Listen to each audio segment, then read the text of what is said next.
Welcome back to Wake Up America. I'm Christina Thompson. Summer is quickly approaching. In most parts of the country, the weather and the sun are both heating up. Something to think about for Melanoma Awareness Month. Of course, wear your sunscreen, but it's also National Water Safety Month. So joining us is certified infant swimming resource instructor Kaley Hoffman and the president of Lifesaver Pool Fence pool safety expert Eric Lupton. Eric, Jordana Barrett, the wife of Tampa Bay Buccaneers linebacker Shaquil Barrett, she tragically just spoke out for the first time on Wednesday. It's since the couple's 2-year-old daughter unfortunately drowned in a swimming pool on accident Sunday, saying, "Our world will never be the same. I'm so sorry." How heartbreaking is that for you to hear that happened to that sweet baby girl? It's terrible, really. I mean, absolutely awful that, a tragedy like this that happens to families, across the country almost every single day. It happened, right here in Florida where I live. It's really truly awful. Kaley, let's go over the first two of some extremely important tips to help prevent tragedies like this from happening. The first is never leave children unattended near water. And the second is teach children to swim and stay away from drains. I mean, this may seem obvious, but please stress how important this is. And then also, we all know that toddlers, they love to run around. They're very mobile. They know how to get out of houses sometimes. What should parents be aware of? I think supervision is number one. Nothing can replace a parent watching their child when they're in and around the water.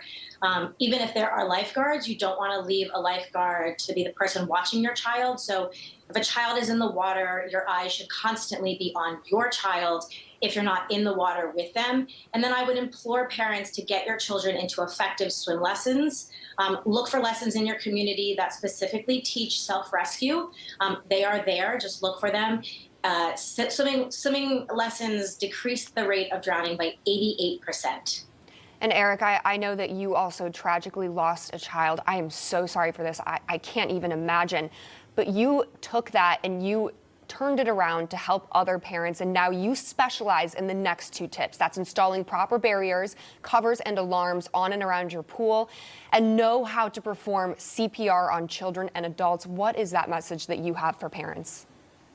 Yeah, we didn't lose a child, but we work with families who lost children every single day. And, the message out there is multiple layers of protection. So, like Kaley said, parent supervision, swim lessons, but then high locks on all the doors and windows that lead to the pool, that access, lead to the backyard. And then after that, a removable mesh pool safety fence. That's a fence that isolates the pool from the backyard. And that's going to be different from your wrought iron or chain link fence. This is a mesh fence with no handholds or footholds. So it's, almost impossible for a child to climb to get over. And then, inside of that, alarms, inside the pool that activate if the water is disturbed.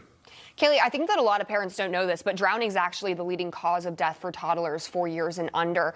Another pointer that I actually had not heard before is never put your child in a blue bathing suit. Why is this? Yeah, I mean, water is blue. And if you looked at the picture you just showed on your screen, there are lots of kids in the water and lots of movement. And you can test it yourself. Take a blue bathing suit and take a bright pink or a bright orange or a bright yellow bathing suit and splash the water around and see which one is easier to spot. You want to be able to see your child very clearly in the water when there are lots of other kids and splashing around. And Eric, if we pull a child out of water, what is the first thing we should do? First thing you should do is CPR. Every parent who has children should know CPR. Getting CPR trained it's easy. It's oftentimes free. Every parent should know CPR, and then obviously you should call 911.